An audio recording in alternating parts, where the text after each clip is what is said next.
definición, ¿no? Bocio sería cualquier aumento de la glándula tiroides, ¿no? Va a haber bocio hipo, bocio hiper, bocio nodular, etcétera, que de acuerdo a la situación todo, vamos a ver, ¿no? Es una tiroides normal y esta es una tiroides ya aumentada de tamaños, es un bocio. Entonces decimos que todo aumento de la glándula tiroides va a significar un bocio.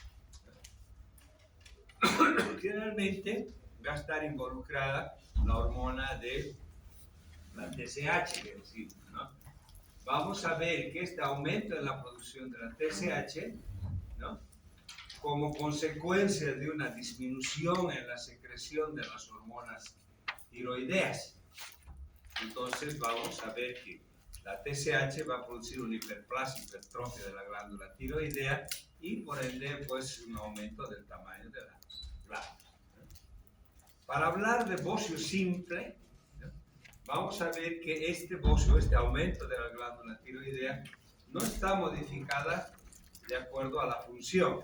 No va a haber ni hipo ni hiperfunción, no va a haber inflamación, o sea, tiroiditis, y no va a haber tampoco proceso neoplásico, o sea, un cáncer. Entonces es un aumento de la glándula tiroidea.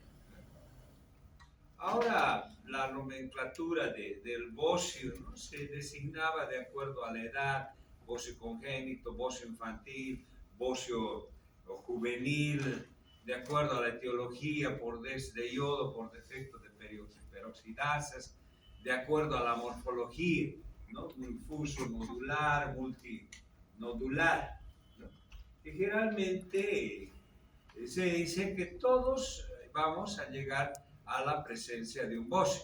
Bueno, empezamos con un uninódulo, o sea, un nódulo, vamos a ir después produciendo más nódulos tiroideos.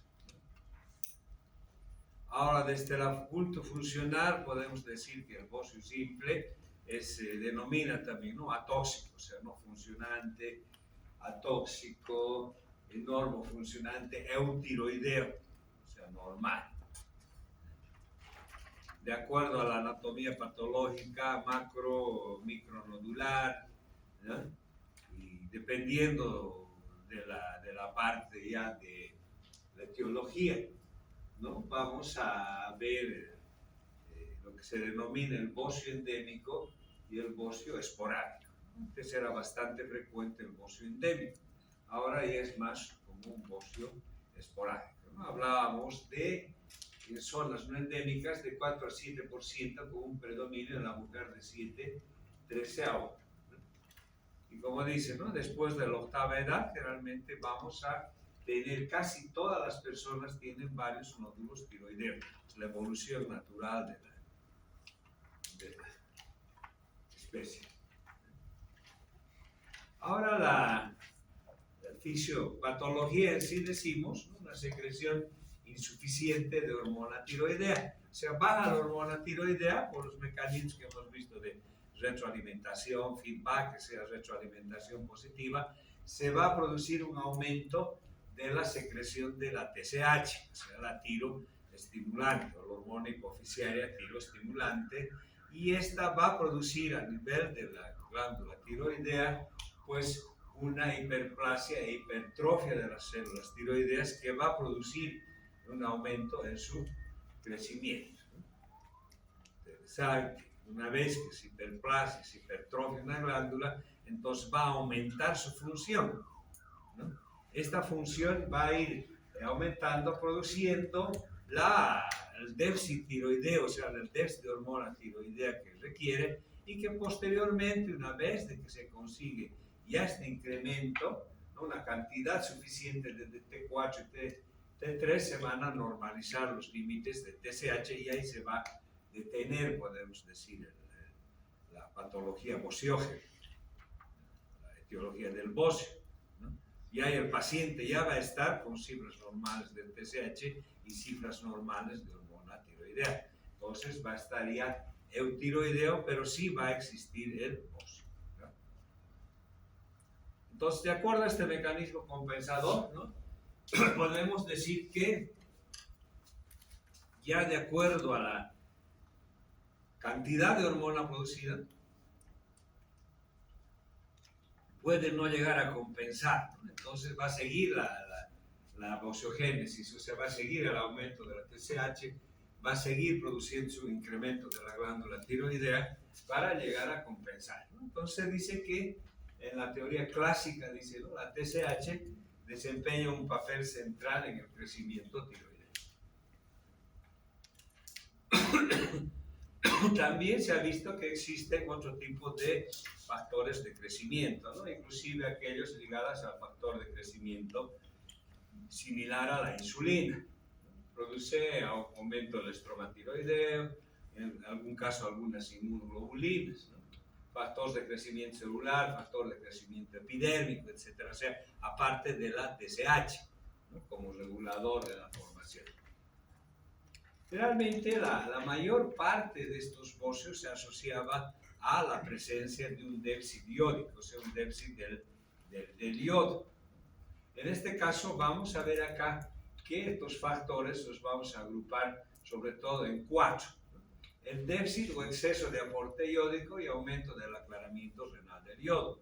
Hemos visto en la bocio, o sea, en la hormonosíntesis, ¿no?, que a partir de la ingesta del yodo se absorbe en el intestino, yodo orgánico e inorgánico, y va ya directamente a la glándula, digamos, ¿no?, por procesos enzimáticos, se unen a los compuestos tirosílicos, forman la diodo, la monoyodo, la unión de estos va a formar ya la T3 y la T4, ¿no? Entonces, una vez este exceso de yodo, pues, se va a eliminar por la orina, ¿no? O sea, en algún caso acá va a ser importante para el diagnóstico la presencia de la iodemia y la presencia de la ioduria, que se hacía para estudios de déficit endémico o déficit de yodo en una zona geográfica, ¿no?, para decir si es un bocio endémico por déficit de yodo. Entonces, la ingestión de bociógenos, defectos congénitos en la hormonosíntesis tiroidea y fenómenos de tipo autoinmune, como en el caso de la enfermedad de Graves-Basedow. Entonces, el déficit de yodo, ¿no?, va a ser el factor etiológico más importante del bocio endémico. Hablamos de zonas de bocio endémico. 10% de la población general presentaría bocio. Esto casi, como decimos, ya ha desaparecido por los programas de profilaxis iódica. Todavía hay algunos lugares alejados que no utilizan la sal iodada. Ahora es obligatorio el uso de la sal iodada. Es penado por ley que produzcan la sal de mesa, la sal común, sin yodo.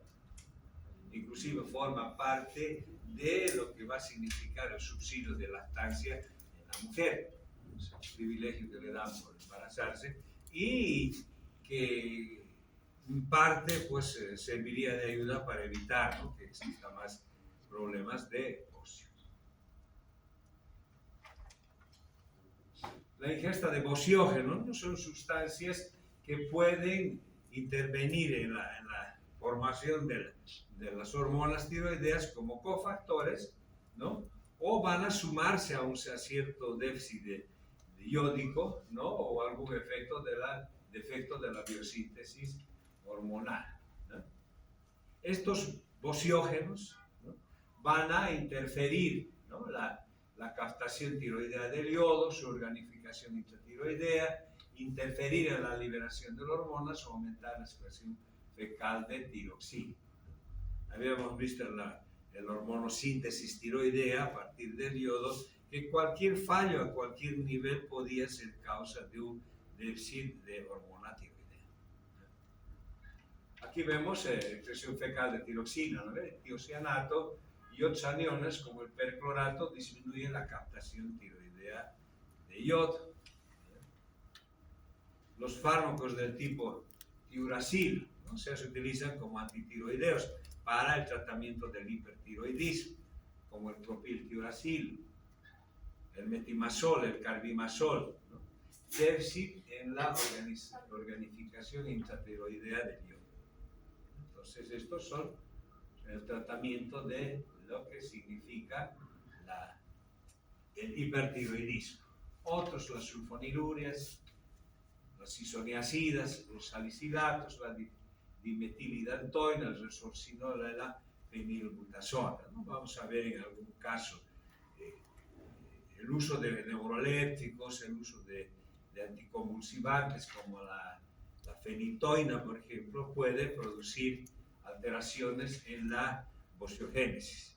Entonces, ahora en la formación de hormona tiroidea y producir vociogénesis, producir vocio y déficit de la hormona tiroidea.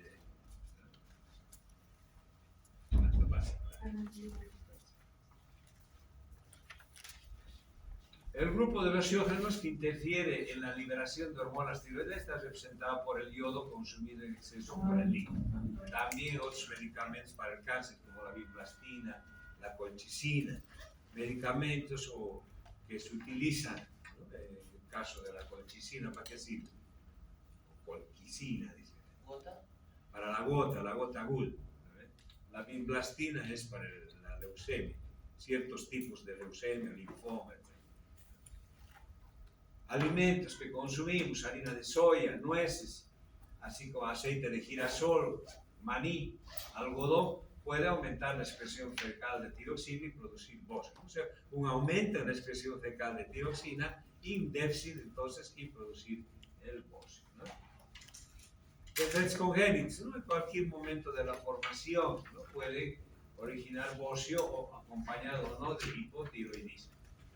O sea, se han visto, ¿no? Que aquí, como un resumen, defectos en la captación tiroidea del yodo, alteraciones en su organificación, defectos de acoplamiento de las yodotirosinas, ¿no?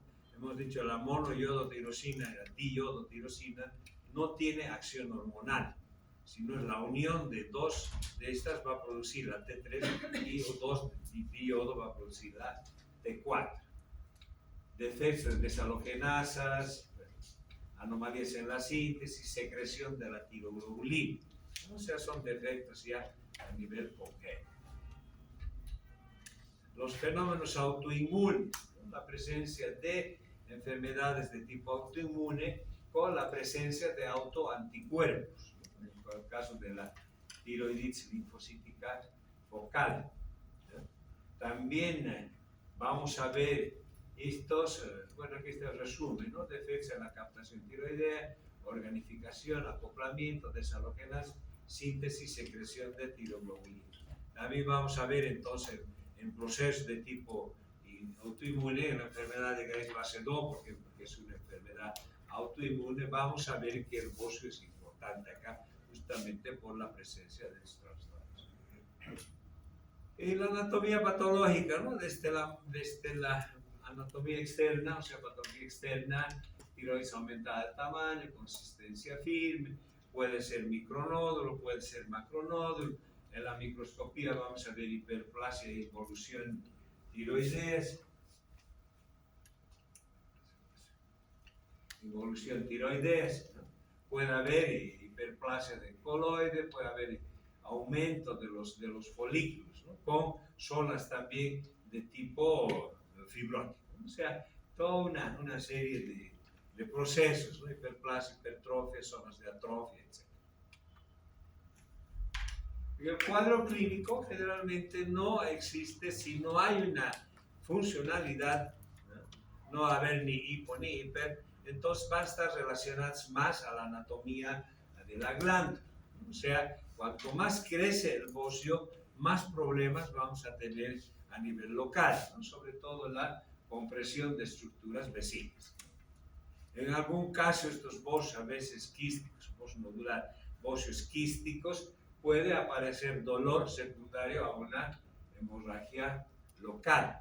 Hemos visto alguna vez algunos pacientes que tienen su nódulo ahí quístico de varios años y que aparecen en la consulta, ¿no? Con dolor intenso en esa zona, a veces existe trauma, a veces no existe trauma, y puede ser por una hemorragia intraquística.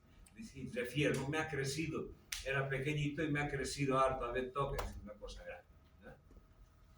En las fases iniciales, el bocio difuso de consistencia firme, ¿no? El crecimiento torácico o intratorácico a veces es importante. Ahí también vamos a tener cierta sintomatología, con compresión de órganos vecinos, ¿no? Pueden causar, inclusive es causa de apneas nocturnas, sobre todo dificultad cuando duermen en la noche, signos de compresión, ¿no? A nivel del ataque, o sea, se va para atrás la tiroides, la glándula tiroidea. Generalmente el diagnóstico no plantea problema, pues no hay sintomatología excepto descompresivas a nivel inclusive de vasos, arterias, puede haber grado de mareos, etc. Entonces no hay mucho problema, más si es bocio endémico decimos, teníamos, diríamos ya, ¿no? Las zonas endémicas acá en Bolivia, en Cochabamba, por ejemplo, es quillacollo, por eso hay el apodo de los quillacolleños, no sé, algún quillacolleño, ¿quién es quillacolleño acá? Ninguno. Cotus les dicen, o sea, por el bocio, el cotudo, coto se dice al bocio, ¿no? ¿Qué será? Pues en quechua. Entonces hay la zona de Cota, los cotudos decían, en Tarija hay tarijeños, tampoco. ¿Dónde hay alto bocio? O había. San Jacinto, ¿no ven? Ahí la persona antigua, ahora se ve muy poco. Antes se veían unos bosques gigantes, terribles. Ahora ya muy poco, ¿no? Pero sin embargo, bueno, hay que ver, ¿no? Entonces la OMS define, ¿no? al bocio y nos da ciertos grados, cierta clasificación, sobre todo en base a lo que va a significar la palpación y la visualidad o la inspección, ¿no? Vamos a hablar de grados, por ejemplo, características, tiroides no palpable o palpable con dificultad, de acuerdo a la técnica semiológica que hemos visto, ¿no? La palpación por detrás del enfermo, del paciente, y por delante. Entonces, la tiroides 0B se palpa con facilidad, pero no se ve al hiperextender el cuello. Es tiroides palpable, pero no visible. La 1, tiroides fácilmente palpable y visible con el cuello hiperextensión. Entonces, se llama la cabeza para atrás y se va a ver y se va a tocar. La 2, o sea, bocio grado 2, tiroides palpable y visible con el cuello en posición normal. 3, visible a distancia, y 4, el bocio gigante. Entonces acá, esta es la clasificación que da la OMS, que nos sirve de base, digamos, para ver la presencia del bocio. Que generalmente cuando sospechamos de un problema tiroideo, queremos ver lo que si hay o no hay bocio, utilizamos, ¿no? Estas maniobras de hiperextensión del cuello, la palpación delante, la palpación por atrás. Hemos visto, si se acuerdan, la maniobra de Crillet, la maniobra de Pisino, la maniobra de Marañón, etcétera, ¿no? Con los brazos levantados, etcétera, que nos sirve de ayuda y diagnóstico para determinar el tipo de bocio o las causas de, o sea, la magnitud del bocio y alguna vez si existen alguna sintomatología. Ahora, cuando tenemos la presencia de un bocio, podemos utilizar los estudios, ¿no? En este caso, el que más estudia, digamos, es la ecografía, ¿no? Que hemos dicho, un estudio inicial de una patología tiroidea no tiene que faltar, ¿no? Las hormonas, la TSH y la T4 libre, y si quieren las otras más, de inicio, la ecografía, que eso no tiene que faltar, y después vemos gammagrafía, vemos la tomografía, etc., ¿no? Que son estudios ya un poquito más específicos para determinar la causa o para determinar el tipo de bocio, etc., ¿no?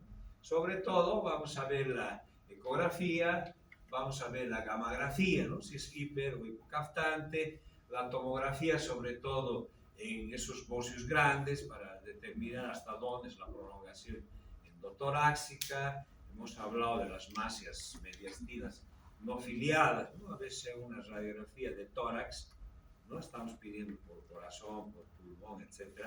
Y vemos, ¿no? Que un mediastino ensanchado, entonces nos sospecha de un timoma, de un bocio endotorácico gigante, etc., ¿no? Un linfoma, etc. Entonces, eso hay que ver. Entonces, una tomografía puede ser para determinar. El estudio de citología, sobre todo cuando existe bocio nodular, no tan el bocio simple, o sea, bocio nodular, sospecha de cáncer, entonces vamos a hacer una biopsia, ¿ya? Cuando hablemos del nódulo tiroideo, ¿no? Vamos a ver que va a ser necesario en algún caso hacer una función biopsia para determinar si es o no es maligno, etc., ¿no? El estudio citológico del material aspirado mediante PAP, ¿no? La determinación de hormonas, ¿no? Que en este caso generalmente son normales, o sea, es paciente es tiroideo, pero siempre hay que determinar, puede ser un nódulo hiper o hiperfuncional, etc., de hiper o de hipotiroidismo. Y algunas pruebas que se hacían, ¿no? Para determinar la iodemia, para determinar la ioduria, ¿no? Sobre todo para decir si este es un bocio endémico. Como decimos, en la actualidad, pues ya es más un poquito de historia, al igual que vamos a ver el cretinismo endémico, por ejemplo, y demás ya es un poco de historia.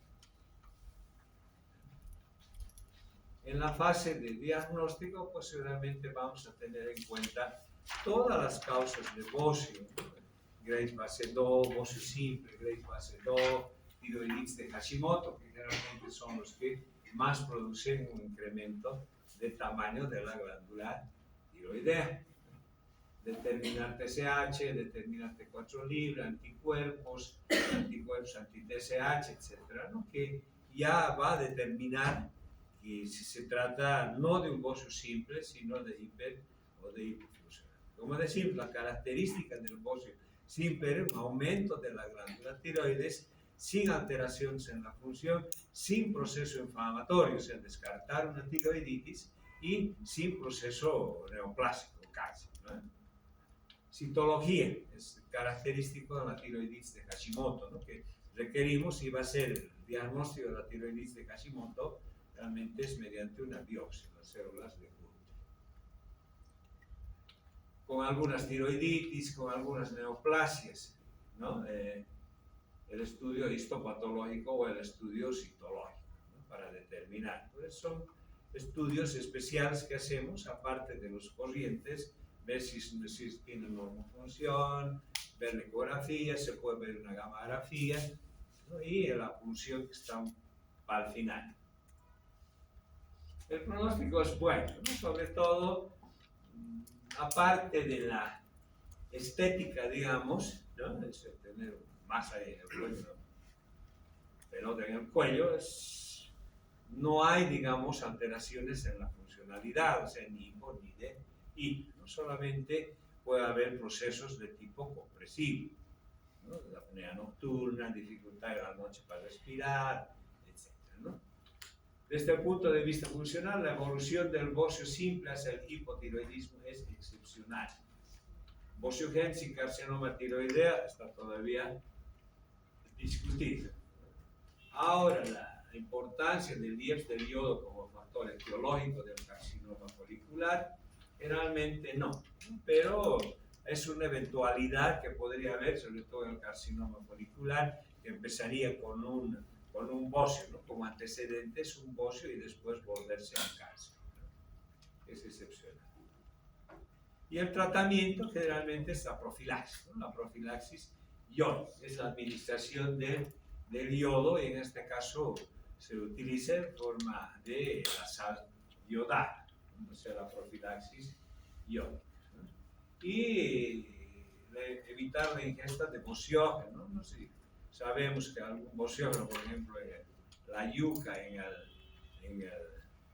el Zaire, por ejemplo, contiene un compuesto de la harina marina que produce, digamos, este tipo de bocio. En nuestro medio era más la profilaxis yódica, o sea, la falta del yodo en la dieta, ¿no? Realmente, evitar que crezca, pues, la tiroides, ¿no? Dando esta sal yodada para que se produzca la hormonogénesis, la hormonosíntesis respectiva.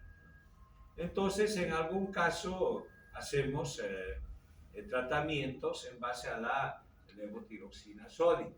¿no? Que decimos que indicar hormona. Si le está faltando hormona, podemos dar hormona para evitar, o sea, frenar la secreción de TSH y evitar que siga creciendo el bocio, ¿no? Porque si no frenamos eso, va a seguir el bocio, pese a que el paciente es eutiroideo. O sea, no requeriría, digamos, ¿no?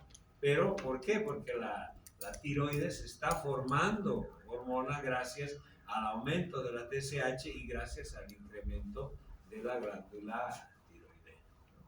O sea, generalmente vemos sobre todo en el hipotiroidismo subclínicos que decimos en etapas de la pubertad, o sea, el desarrollo, cuanto más hormonas requiere el organismo, digamos, ¿no? Entonces damos la levotiroxina sódica, a veces de 1 a 2 tabletas diarias, ¿no? Para frenar, digamos, eso, o sea, frenar sobre todo el crecimiento, porque una vez que crece la glándula tiroidea, hay bocio, ya no va a poder regresar a su tamaño normal. Va a mejorar su funcionalidad, va a compensar, digamos, ese déficit iódico, y eso es lo que damos, ¿no? La levotiroxina en dosis de una tableta y media, digamos, dependiendo, para evitar que se produzca más bocio y generalmente en un lapso de 6 a 12 meses, ¿no? Ya revierte la forma, la patología bociosa. Realmente esto se ve, como les digo, en jovencitas que están en etapa de la pubertad, crecimiento, etcétera, que va a requerir más hormona, y al requerir más hormona, pues, si le está faltando, entonces va a producirse esta bociogénesis, ¿no? La TSH, etc.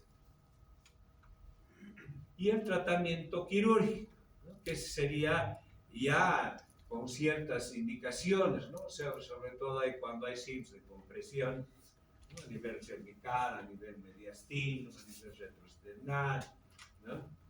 Dependiendo del tamaño, digamos, del bocio, dependiendo de la edad, el sexo y el deseo del paciente, ¿no? A veces no quieren hacerse operar, siempre es un riesgo, ¿no? La cirugía dice que no, si no es un bocio muy grande, pues puede pasar desapercibido, ¿no?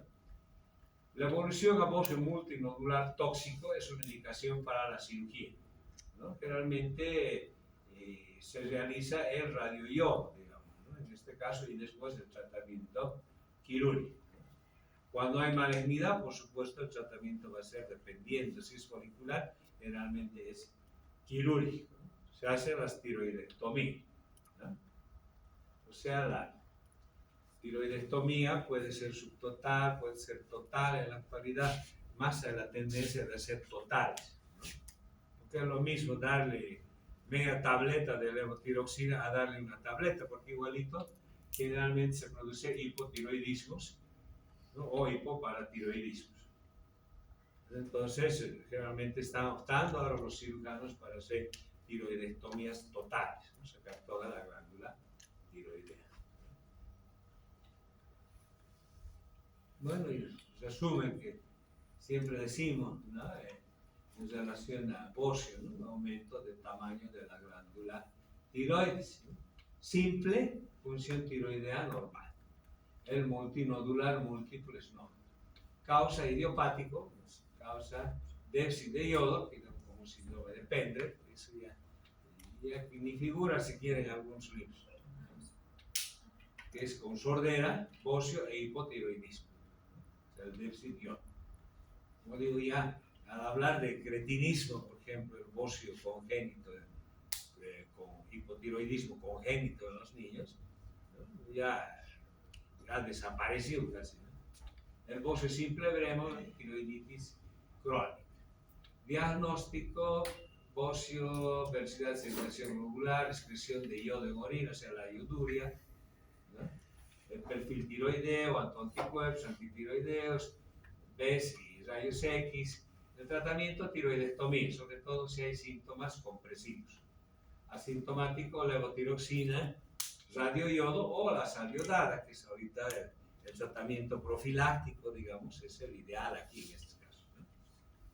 Tiroidectomía con síntomas compresivos, asintomáticos, yodo y levotiroxina en el multinodular. O sea, son tratamientos Realmente el tratamiento del bocio depende mucho, como he dicho, de la edad, de los síntomas compresivos que presenta, el deseo del paciente, ¿no?, de hacer sacar esa masa del cuello por estética. Aquí tenemos, ¿no?, bocio, y aquí ya se vería así. Este es un esquema y este es el bocio. Igual acá, ¿no?, tenemos diferentes tipos de bocios, ¿no? Entonces, con eso hemos terminado el primer tema de bocio, ¿no? Ahora vamos a entrar a otros temas. ¿Alguna pregunta?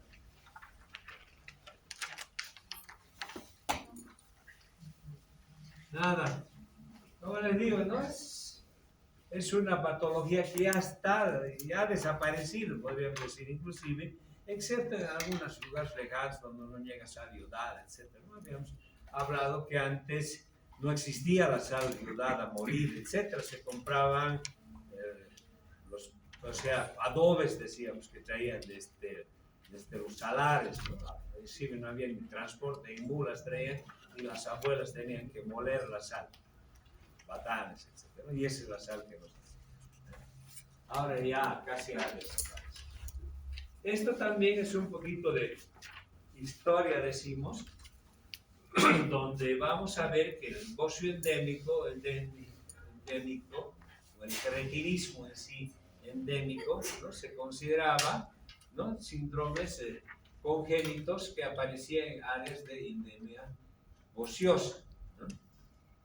La característica era el déficit mental, ¿no? O sea, hemos hablado que en los enanitos, por ejemplo, el hipopituitarismo de la hormona GH, realmente son chiquititos, hipodesarrollados, etcétera, pero que realmente la inteligencia, el cociente intelectual es normal. En este caso, la característica es el déficit mental, que a veces es severo y que ya no tiene tratamiento, digamos, si queremos corregir, ¿no? Riesgos mayores, ¿no?, asociados a bocio endémico, una grave deficiencia de yodo. Hemos dicho que ya casi no hay tal cosa, ¿no? La clínica, deficiencia mental asociada a un síndrome neurológico, alteraciones de la audición, lenguaje, alteraciones de la bipedestación o a un hipotiroidismo con retraso en el crecimiento. Entonces, y la profilaxis es la que se ha corregido, ¿no?, el déficit de yodo y la aparición de cretinismo. Yo creo que en pediatría ya ni mencionan esto, ¿no? O llevan hipotiroidismo. ¿Llevan? Pediatría, sí. Y cretinismo ya no. Ya no. O sea, con las últimas ya estudios que se hace, el programa, ¿no?, el hipotiroidismo cero que decimos, ya no tendría que haber, os digo, sería un poco más de historia. Sin embargo, aparecen todavía como casos aislados. Ya no hay, digamos, el cretinismo endémico, sino el cretinismo esporádico que puede presentarse en algunos niños, sobre todo de lugares, por eso que en la embarazada ahora pues TSH y hacerle su tratamiento, ¿no? Cretinismo causa ingestión de yodo, carencia de ingestión de yodo, ¿no? Argumentos, aparecen zonas de endemia, que ya no hay, hemos dicho, por lo menos ya actualmente, ¿no?, y que la profilaxis iódica ha permitido la erradicación completa, ¿no?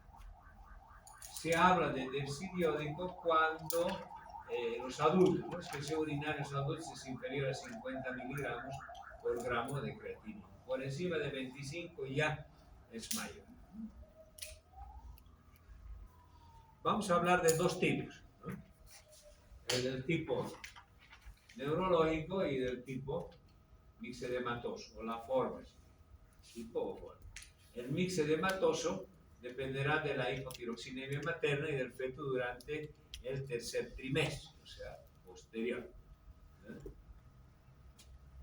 Realmente hablan a veces de que está el mixedematoso y el neurológico a la vez, porque el neurológico empieza en etapas más tempranas, es el más severo, ¿no?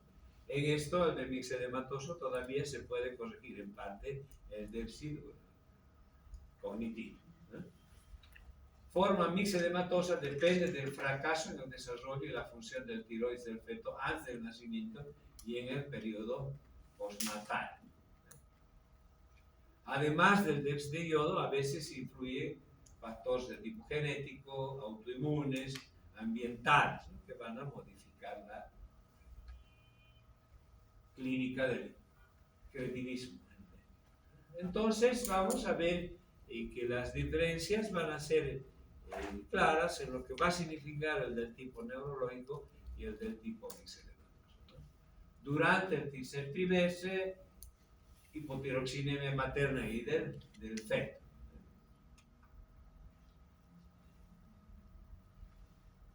Dos tipos distintos, ¿no? Vamos a ver los dos tipos. El cretinismo mixedematoso, decimos grave hipotiroidismo con déficit mental, defecto del crecimiento y retraso de la maduración. Aquí la tiroides impalpable y la gamografía demuestra la presencia del tejido tiroideo residual en posición normal. Cifras de hormonas tiroideas circulantes bajas y la TSH sérica está aumentada.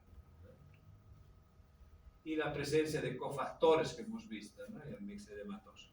Entonces va a ser la característica, ¿no? La presencia de una tiroides que realmente no se palpa, es una tiroides atrófica, pero sí hay tejido tiroideo residual. Hormonas, ¿no?, bajas y TSH aumentada. Lo que vamos a ver aquí algunos casos, por ejemplo, como en el SAIRE que hemos dicho, ¿no?, la linamarina. La linamarina está en la yuca, ¿no? O sea, utilizamos de alimento, ¿no es cierto? Es un tubérculo. La mandioca de acción antitiroidea, factor como un cofactor, ¿no?, además de la déficit de concentración sérica de selenio y de glutatión peroxidasa. También se habla de la presencia de anticuerpos que inhiben el crecimiento tiroideo, ya habíamos visto eso. Inmunoglobulinas que inhiben el crecimiento tiroideo, la TGBI. Sobre todo estos anticuerpos, decimos, no se encuentran en cretinos en la forma neurológica, ¿no? Y el cretinismo neurológico sería el otro tipo. Nos hablamos de mixedematoso y vamos a hablar del cretinismo neurológico, ¿no? Esto es más zonificado. Nueva Guinea, en los Andes, ¿no? Aquí el retraso intelectual es más importante, ¿no? Alteraciones de tipo intelectual, alteraciones de tipo motora, puede haber estrabismo, sinus de piramidalismo, con Babinski, franca invalidez. Entonces, esta es la característica de esto, es que se va a presentar con mayores lesiones de tipo neurológico, ¿no? Sordera, la mayoría de los enfermos presentan bocio, que hemos dicho en el otro no hay bocio. Clínicamente eutiroideos y la estatura apenas disminuye. La parte hormonal, ¿no?, niveles normales o subnormales de hormonas tiroideas y la TSH está elevada. Generalmente hablamos, ¿no?, de formas mixtas también, ¿no?, porque según los autores, ¿no?, estos dos casos se dice que empiezan durante la etapa fetal, ¿no? O sea, tanto el mixedematoso como el neurológico, solo que el neurológico empieza en etapas más tempranas que el mixedematoso y a veces se combinan ya los dos.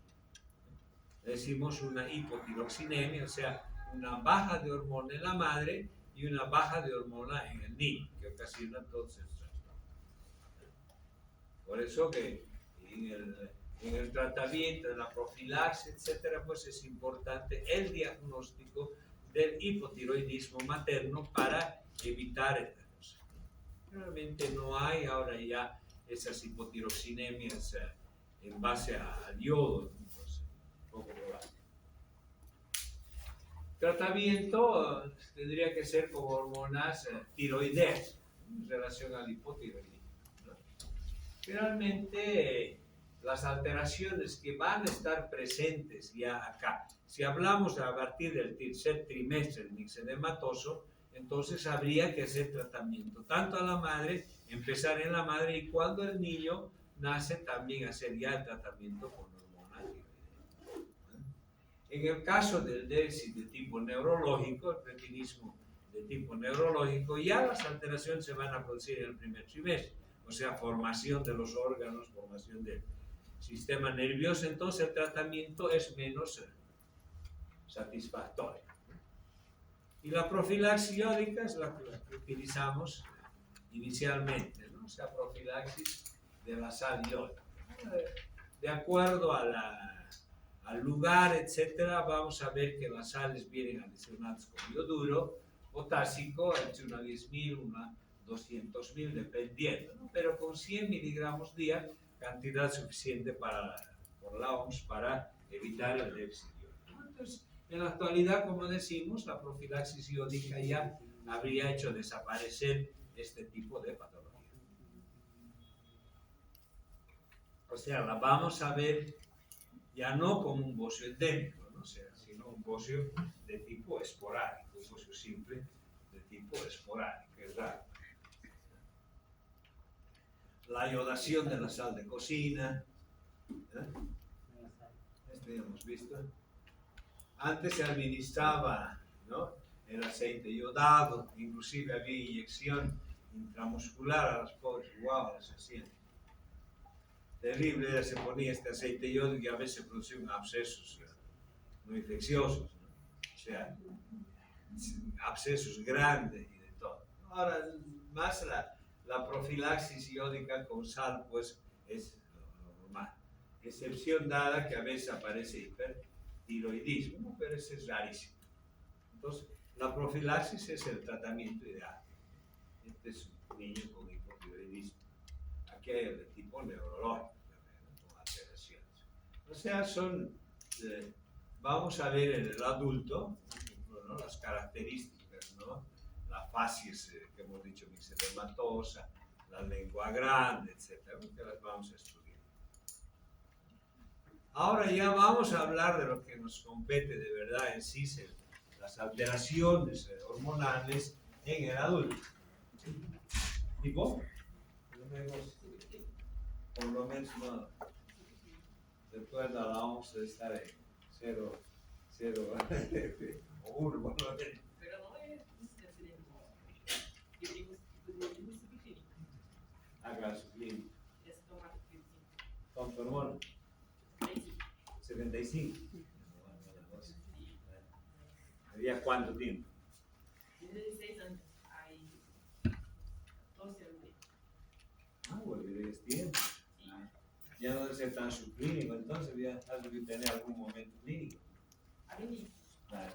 Al inicio. Mucha fatiga. Pero nunca tuve tendencia a mudar de peso. Claro. Pero la fatiga y la lentitud, eso sí. Pero a causa de Mi mamá tiene, mi tía igual. no tomar hormona durante su embarazo. No me acuerdo, pero mamá hoy día no. Pero Claro. lembra 2 kilos. Claro. Porque a veces la madre hipotiroidea no hace, digamos, la cantidad necesaria de hormona, no se produce un desarrollo normal de la tiroides, etc. Hay tanto, o sea, para hipotiroidismo vamos a ver ahora, ¿no?, o sea, todo lo que significa el hipotiroidismo, digamos, del adulto en sí, porque el cretinismo, eso hemos hecho un paseíto por ahí nomás, que como les digo, ni en pediatría lleva, entonces nosotros llevamos acá en clínica, de acuerdo al programa, etcétera, porque realmente no había, o sea, los endocrinólogos pediatras son lunares acá, debe haber unos 2, 3 endocrinólogos pediatras, ¿no? Entonces el de adultos se hace cargo de la endocrinología. Ahora en la caja tenemos una endocrinóloga pediatra en el hospital. En el país, por ejemplo, donde trabajo, hay 2 endocrinólogos. Uno le gusta un poquito la endocrinología pediátrica, no es pediatra, es adulto. Y la otra doctora no quiere saber. Pues dice, yo soy de adulto, ¿no? O sea, por problemas a veces de médicos, ¿no? Que pase algo, ya nos dicen, no, estaba haciendo un favor, estaba haciendo... Por eso es mejor ahora, si tenemos especialidad, pase a la especialidad. Podemos manejar, digamos, en el caso de los clínicos, internitos, etcétera, algunas patologías, ¿no? Pero si tenemos al lado el especialista, pase nomás, ¿no es cierto?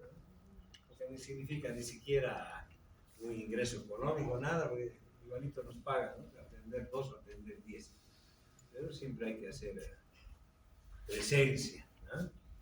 Entonces, ¿qué es hipotiroidismo? ¿No? Déficit de secreción de hormonas tiroideas producidas por una alteración orgánica o funcional de la misma glándula o por un déficit de estimulación de la TSH. Vamos entonces a ver acá, ¿no?, los hipotiroidismos, decimos primarios, a nivel de la glándula, alteraciones en la misma glándula de la tiroides, al secundario a nivel de la secreción insuficiente de TSH, generalmente problemas a nivel de lo que va a significar la hipoxis, y terciario a nivel del hipotálamo, ¿no?, con la TRH, o sea, la liberadora hipotalámica, hemos dicho. Por eso cuando iniciamos el curso siempre decimos, ¿no?, el eje hormonal hipotálamo hipofisial, TRH, TSH y hormona tiroidea, ¿no?, primario, secundario y terciario. Y el hipotiroidismo subclínico, ¿no?, que hablamos de subclínico, ¿no?, cuando generalmente la función tiroidea es compensada por un aumento en la secreción de TSH, lo que hemos dicho, ¿no? Falta hormona, aumenta la secreción de TSH, ¿no? Esta TSH va a aumentar la producción hormonal en base a hiperplasia, hipertrofia, bocio, etc. Entonces, y llega un momento que se va a compensar. Por eso el hipotiroidismo subclínico. Generalmente en el hipotiroidismo subclínico el tratamiento realmente es hasta los 6 meses, digamos, ¿no?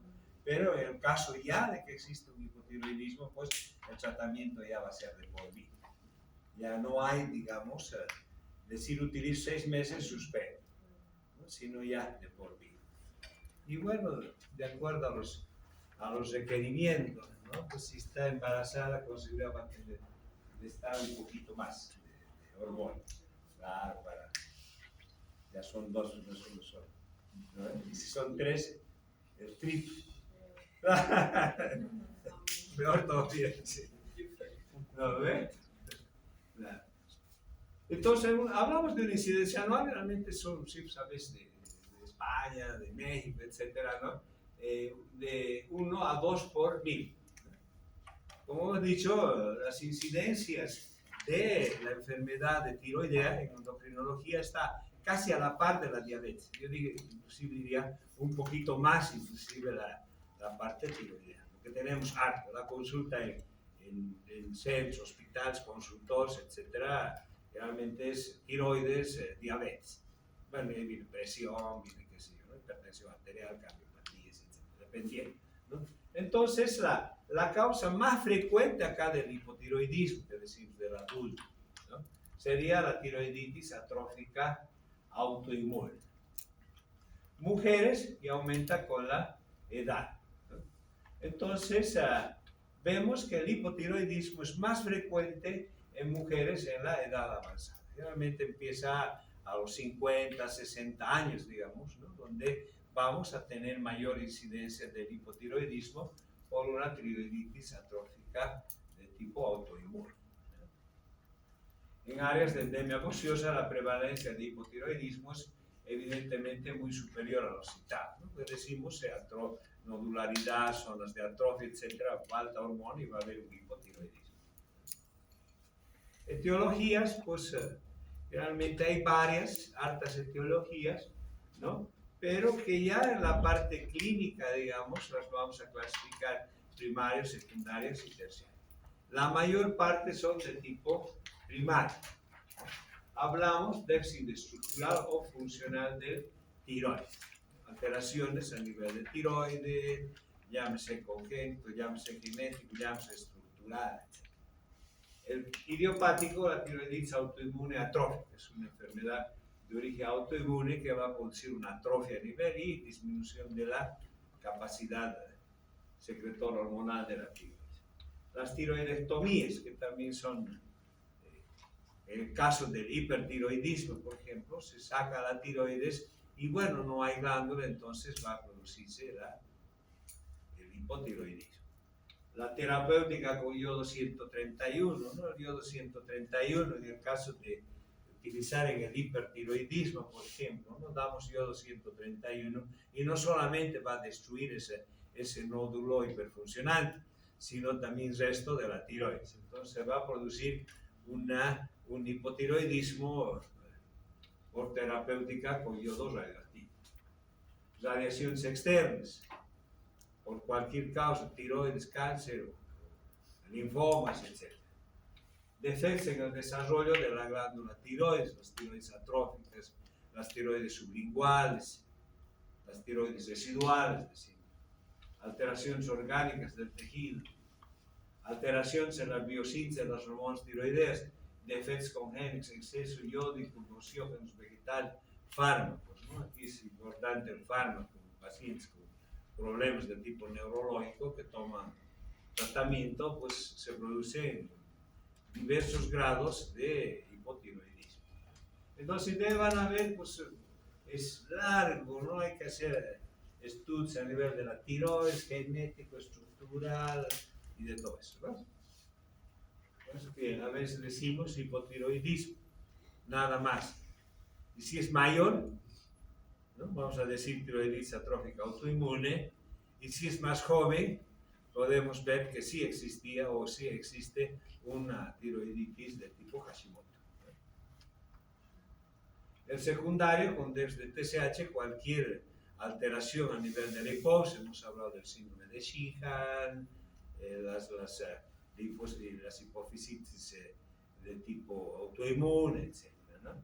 El terciario desde TSH, TRH, cualquier alteración a nivel del hipotálamo, además de la resistencia periférica a las hormonas tiroideas.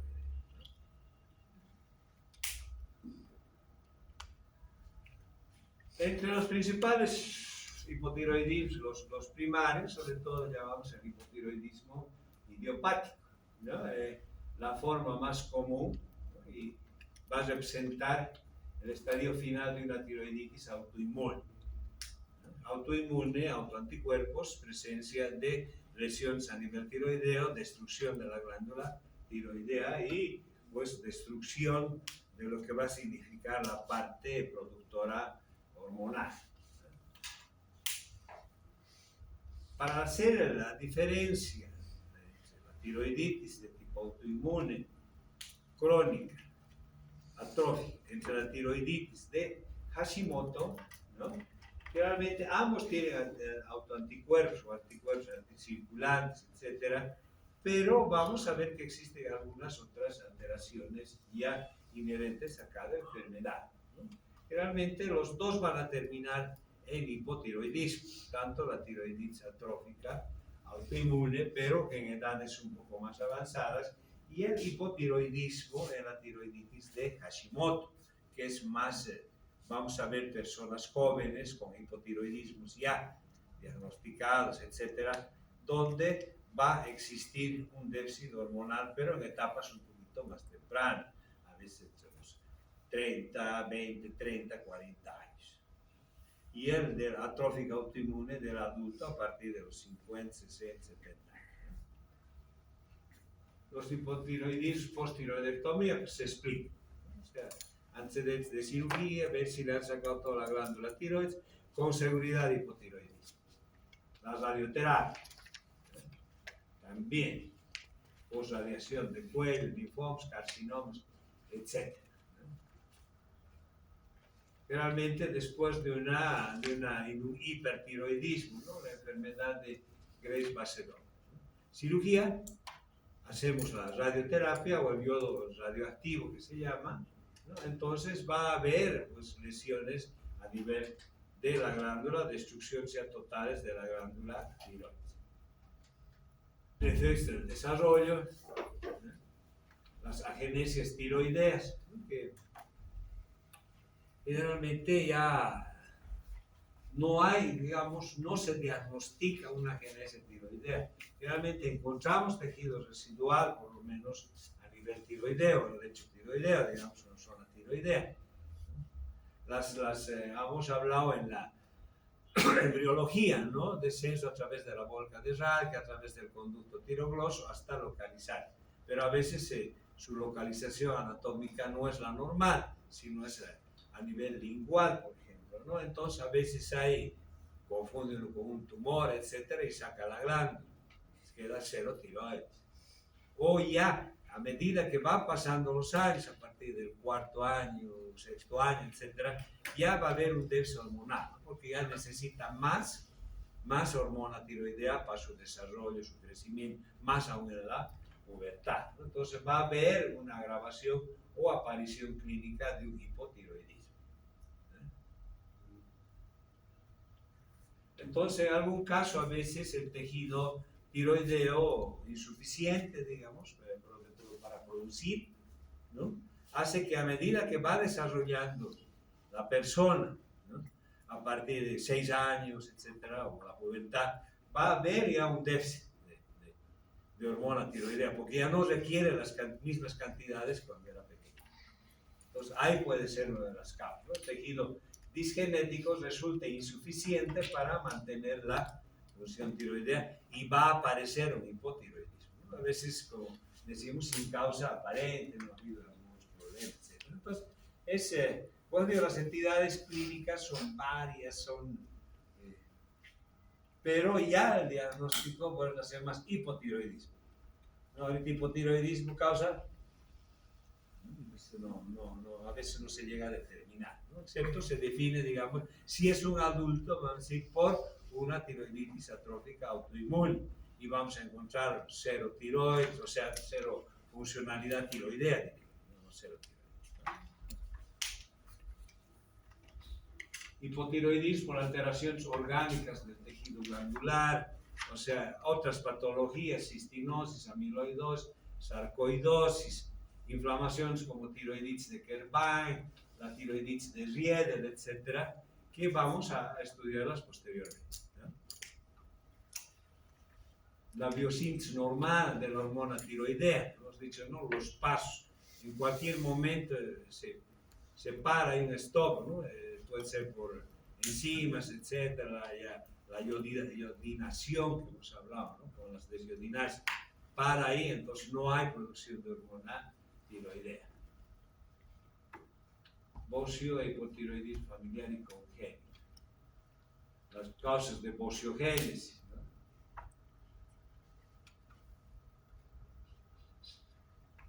Déficit de secreción de TSH, hablamos ya de las secundarias, ¿no? Hipotiroidismo secundario, hemos hablado, los panhipopituitarinos o los hipopituitarinos selectivos, de TSH, hipopituitarismos selectivos con hormona de crecimiento, etc. Entonces, eso ya vamos a definirlos como hipotiroidismo secundario a nivel hipofisiario, a nivel hipófisis, y otros trastornos hipotalámicos a nivel de la TRH, secreción anormal de TRH, los hipotiroidismos terciarios. Entonces, son varias causas que hay que ver en el caso de un hipotiroidismo, pero que generalmente nos quedamos más con el primario, ¿no? Que es la tiroiditis atrófica autoinmune de la persona mayor o de la persona más joven, probablemente secundaria a una tiroiditis de Hashimoto, ¿no?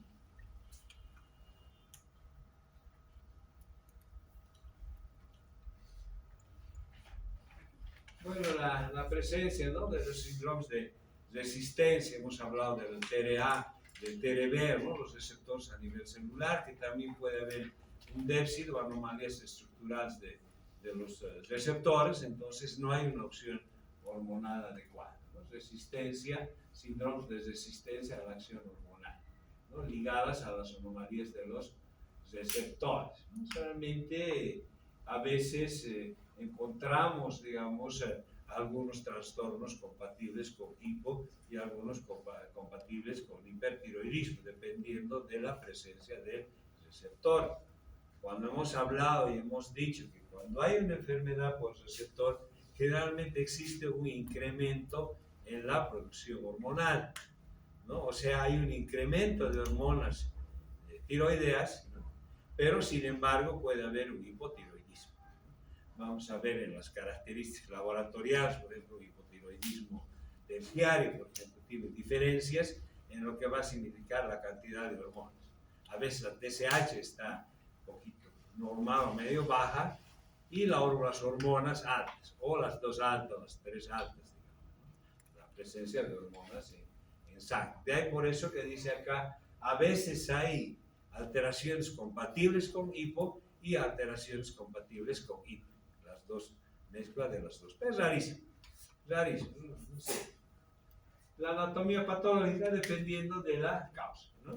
O sea, si es primario, si hay un déficit de una agenesia, una hipotrofia a nivel tiroidea, una plasia tiroidea, pues no vamos a encontrar glándulas ni vestígios, ¿verdad? La presencia de la tiroiditis autoinmune, si es una atrófica, vamos a encontrar una atrofia de la glándula, la presencia de nódulos, zonas de fibrosis, etc. ¿no? Tejido ectópico, si es una tiroides ectópica, pues a nivel del conducto tiroglós, a nivel de la base de la lengua. ¿no? Todos los trastornos ya se los va a encontrar de acuerdo a la causa. ¿no? Entonces, con estas consideraciones generales, vamos a entrar lo que significa ya el cuadro clínico del hipotiroidismo del adulto. Tenemos hasta las 10:15, ¿no? Tenemos todavía un poquito. Vamos a llevar consideraciones generales, entonces el cuadro clínico, hemos visto las causas en sí, ¿no? Vamos a hablar más de las primarias acá, porque las secundarias, en el caso hemos hablado de la enfermedades adenohipoficiarias, ¿no?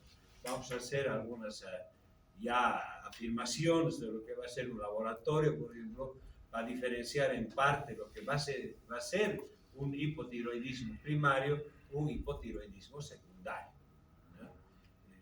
La sintomatología clínica similar, solo la afección en otro nivel, y va a ver también si es un secundario por un panhipotiroidismo hipoficiario, entonces no solamente va a haber déficit de la tiroides, sino va a haber hasta de crecimiento de la ACTH, etc. ¿no? Eso hay que destacar. ¿no? En sí, el hipotiroidismo del adulto, en 1833 Gull ya le denomina mixedema. ¿no?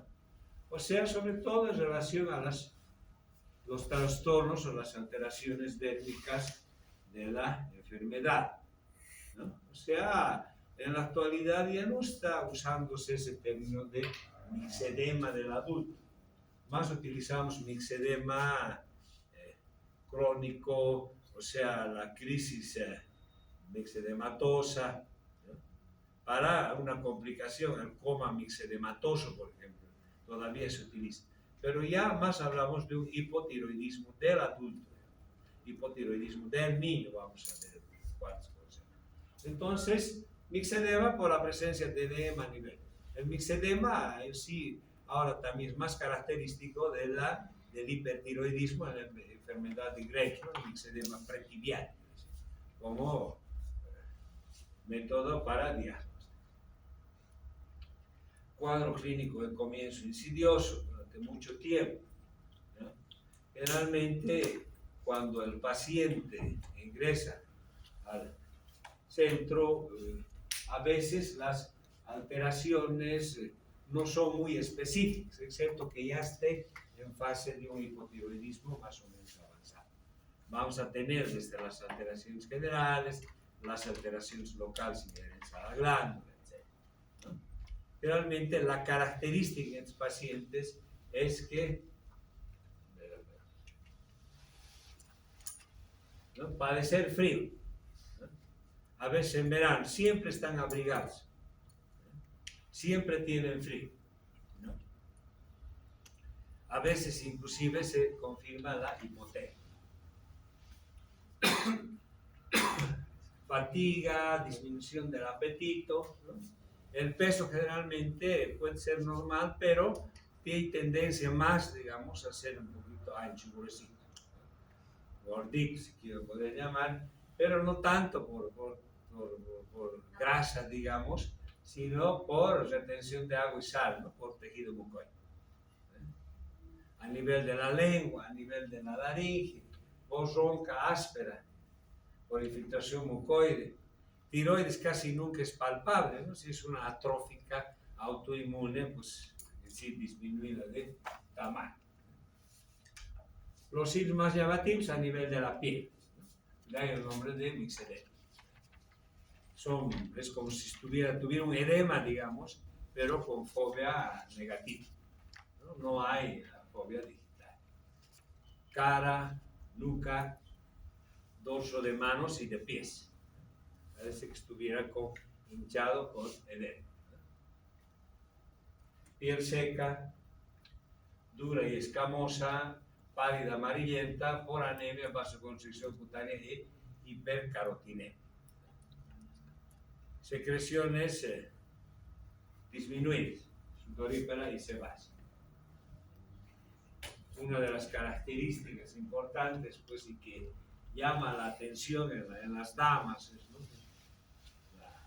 La estética, la belleza, pues, el pelo, las cejas, ¿no? Las uñas, ¿no? Generalmente los pacientes ingresan, no se me cae el pelo y es exagerado, pasa el cepillo, etcétera, sale un montón de pelos. Eso llama la atención y bueno, y empieza, si va saliéndose la cantidad de pelos, va a quedar pues un poquito ya con menos pelo y es problema. Las cejas, las uñas, las alteraciones de cejas, pelo, uñas, etcétera, somnolencia y desinterés, ¿no? Que es la fases del hipotiroideo. El hipotiroideo entra, lo va a ver así hinchadito, como hemos visto ahí una diapositiva, ¿no? No responde mucho, responde a veces monosílabos y apenas hay que sacarle las palabras, como decimos.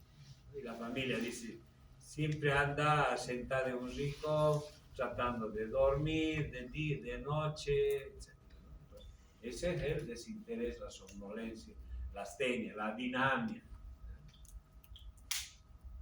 A nivel del aparato circulatorio, ¿no? Disminución del gasto, disminución del volumen sistólico, y vamos a encontrar bradicardia a veces relativa, ¿no? Frecuencia cardíaca, vasoconstricción periférica, ¿no? Lo que explica la frialdad, la palidez, la intolerancia al frío, ¿no? Puede haber dilatación del corazón, pero a veces es más por derrame pericárdico. El circulatorio es respiratorio. Derrame pleural, se puede haber derrames a todo nivel, pleural, pericardio, abdominal, no sé. Infiltración de músculos respiratorios, alteración del centro respiratorio, capaces de conducir a una hipoventilación alveolar. En el aparato digestivo, ¿no? Hay infiltración, hinchazón y palidez de la encía, puede haber lengua grande, la macroglosia, acloridia, mala absorción, que generalmente la característica en estos pacientes es estreñimiento. Y ascitis más raro, sobre todo si hay pericardito, o sea, derrame pericárdico, derrame pleural, puede haber derrame ascítico, líquido peritorio. En el riñón, alteraciones de la filtración, o sea, todo vamos a encontrar en menos, ¿no? Porque decimos la hormona tiroides, la que le da el metabolismo, le da lo que significa el combustible, si quieren, del organismo. Entonces, va a haber una reducción del filtrado glomerular, disminución de la capacidad de concentración de la harina, va a haber retardo en la eliminación de agua e hidrofilia del tejido mucoide, ¿no? Que puede producir una hiponatremia dilucional, que eso también puede formar parte, pues, de la astenia, dinamia, de la somnolencia, etc., ¿no? En la sangre, anemias normocíticas, anemias normocrómicas, anemias megaloblásticas o macrocíticas relacionadas con vitamina B12 por el problema de estómago, absorción de vitamina B12. microcíticas, déficit de hierro, ¿no? Por malas absorciones, por hemorragias perniciosas, si son autoinmunes, generalmente van a coexistir con anemia perniciosa, por su origen de tipo autoinmune. Otra característica del sistema nervioso central y muscular, ¿no? Lentitud de funciones intelectuales, inclusive edad. O sea, lo que decimos, ¿no? El paciente ingresa a la consulta, pues se queda sentadito ahí y hay que sacarle las palabras, ¿no? Vamos a ver lo contrario que el hipertiroideo, ¿no? Que nunca se queda quieto, siempre está en el consultorio, se para, se sienta, va, etc. Pues la característica es esa, ¿no? Falta de concentración de memoria y las somnolencias son habituales. O sea, vemos, por ejemplo, pacientes ya más o menos de la tercera edad que se le está cayendo el pelo, o a veces ingresan a la consulta por la falta de memoria. Dicen, no me acuerdo de nada, estoy haciendo algo en la cocina, ya me olvido. Agarro mis llaves, dejo a un lado y ya no sabe dónde está. O sale a la calle a veces dice, ¿dónde estoy? ¿Dónde tenía que ir? ¿Qué estoy haciendo? Pero la familia dice, no, está desubicada, debe tener Alzheimer, ¿no? Toda la pérdida de memoria es Alzheimer, ¿no? Como cuando dan examen, ustedes van el examen, tengo Alzheimer, dice, ¿no? Y no es así, ¿no? El Alzheimer es más de edades mayores, ¿no? Cuando se aplaza, ¿no? En su casa llega, tengo Alzheimer, no he hecho bien un examen, me he olvidado de todo. Entonces eso, ¿no? A veces uno puede confundir, ¿no? Personas de 70 años, 60, 70 años, que no se olvida de todo, está somnolienta, uno le pregunta y todo. Entonces, puede sí, evidentemente puede existir una demencia, ¿no? Por edad y por qué sé yo todo, pero puede ser también por un hipotiroidismo, ¿no? O sea, falta de concentración, falta de memoria y somnolencia. Entonces, también es un signo, ¿no? Es bastante frecuente y que los pacientes se quejen, ¿no? Que se me cae el pelo, que no tengo ganas para nada y que, bueno, me olvido de todo. Entonces, pensar o sospechar de que podría haber algo. También alteraciones psiquiátricas de tipo depresivo, de tipo paranoide, agitación, pueden simular una demencia, ¿no? Por eso dice confundirse con una encefalopatía senil. Ceguera nocturna, sordera, las neuropatías por atrapamiento, ¿no? El hipotiroideo es muy frecuente el síndrome del túnel carpiano, ¿no? Que es casi característico a veces del hipotiroidismo. Un síndrome pseudomiotónico, ¿no? Con alteraciones a nivel muscular, retraso de la actividad muscular, a veces presencia de enzimas como la CPK, la SAD, ¿no? Enzimas de músculos. En el endógeno, igual, ¿no? O sea, ya pueden haber ciertos grados, ¿no? Sobre todo cuando hay un hipotiroidismo de tipo secundario, por ejemplo, ¿no? Por la hipertrofia y hiperplasia de las células tirotrópicas, agrandamiento de la silla túrica, insuficiencia adeno-hipoficiaria, generalmente por hiperprolactinemia, a veces galactosa. Entonces se va a acompañar también de estos trastornos. Suprarrenales, prolongación de la vida media del cortisol, ¿no? Realmente cuando hay una insuficiencia suprarrenal y damos hormona tiroidea, a veces se produce una insuficiencia suprarrenal, lo que habíamos indicado. En la mujer, ¿no? Las alteraciones de lo que va a significar la parte hormonal o gonadal femenina, ¿eh? Disminución de la libido, ciclos anovulatorios, hemorragias genitales. En el varón, disminución de libido, impotencia y oligospermia. Hemos dicho que es una hormona metabólica, entonces va a haber alteraciones en la curva de tolerancia oral a la glucosa, con respuesta insulínica retrasada. Aumento de colesterol, ¿no? La colesterolemia y la carotinemia. Entonces, paciente con hipotiroidismo, realmente hay que pedirle también, y de entrada, si es un paciente gordito, etcétera, ¿no? Y uno le pide ya colesterol, ¿no? Que ahora se está volviendo un examen rutinario, sobre todo en la persona de cierta edad, ¿no? Donde tiene un poquito un aumento de volumen, entonces perfil lipídico para diagnóstico, ¿no? Y vamos a encontrar, casi siempre encontramos colesterolemia, o sea, dislipidemias por hipercolesterolemia, ¿no? O la presencia de la carotinemia, ¿no? A nivel óseo, la osteoporosis. Entonces, este es un resumen, ¿no?, de lo que significa todo el hipotiroidismo. Entonces decimos desde la cabeza a los pies, ¿no ve?